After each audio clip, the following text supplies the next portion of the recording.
টাকা দিয়ে বন্ধু কেনা যায়, কিন্তু একজন ভালো বন্ধু নয়। প্রকৃত বন্ধু যারা আমাদের সত্যি ভালোবাসে। কিছু মানুষ আছে যাদের টাকা দিয়ে কেনা যায় না, তারা সময়ের জন্য উপস্থিত ছিল। আমরা কঠিন, আমরা নিচু, এটাই প্রকৃত বন্ধু। তাই শুধু তাদের সাথে বন্ধুত্ব করো না যারা তোমার টাকা থাকলে বন্ধুত্ব করতে চায়।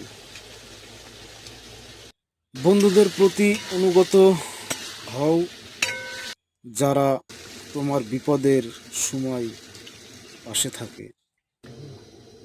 ধন্যবাদ সকলকে। সকলে সুস্থ থাকুন, ভালো থাকুন।